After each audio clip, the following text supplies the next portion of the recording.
وعلیکم السلام ورحمۃ اللہ وبرکاتہ۔ اللہ رب العالمین خیر و عافیت میں رکھے۔ سوال یہ تھا کہ ایک ہی سورت کو پوری نماز میں پڑھ سکتے ہیں؟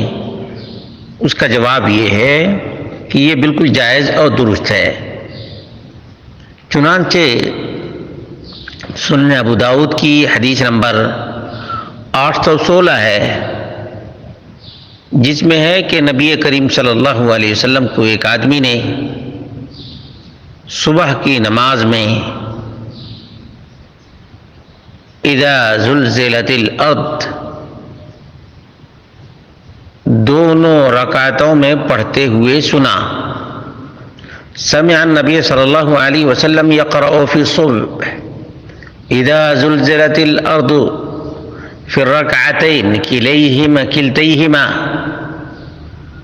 اس نے نبی کریم صلی اللہ علیہ وسلم کو فجر کی دونوں رکعتوں میں سورہ اذا زلزلت الارض کو پڑھتے ہوئے سنا۔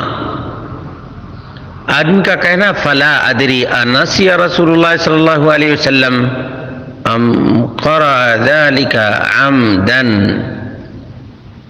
مجھے نہیں معلوم کہ رسول اللہ صلی اللہ علیہ وسلم بھول کر دونوں رکعتوں میں اذا زلزلت الارض پڑھے یا جان بوجھ کر پڑھے۔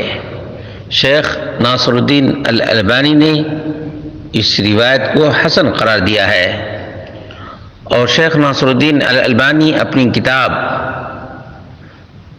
صفت الصلاۃ میں ذکر کرتے ہیں کہ والظاہر انہ صلی اللہ علیہ وسلم فعل ذلك عمدا للتشریع۔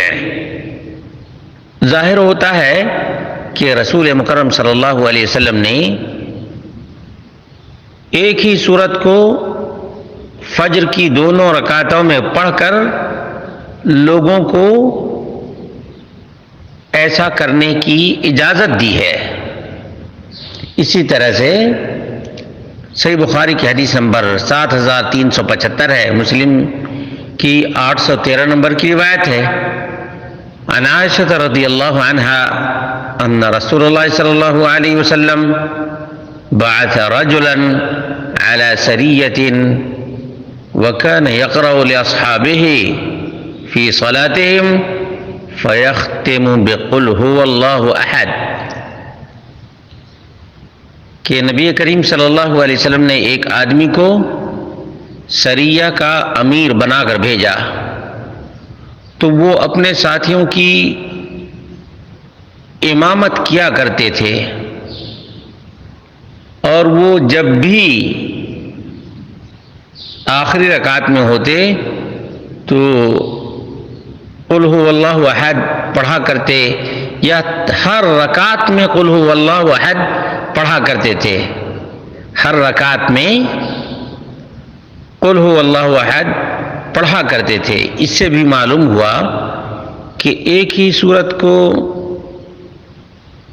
دونوں رکعتوں میں بھی پڑھ سکتے ہیں، اور کئی رکعتوں میں بھی ایک ہی سورت کو پڑھ سکتے ہیں۔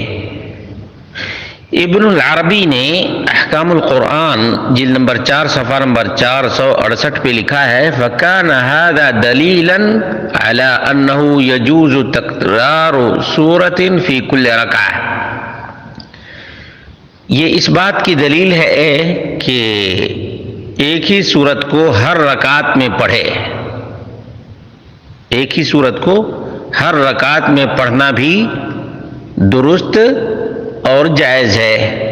اللہ رب العالمین سے دعا کرتے ہیں اللہ رب العالمین ہم سب کو نماز اور قرآن سے محبت عطا فرمائے، اور نماز کو اوقات پر ادا کرنے کی بھی توفیق عطا فرمائے، اور قرآن سے لگاؤ، قرآن کی تلاوت کا شوق، قرآن پڑھنے کا شوق عطا فرمائے۔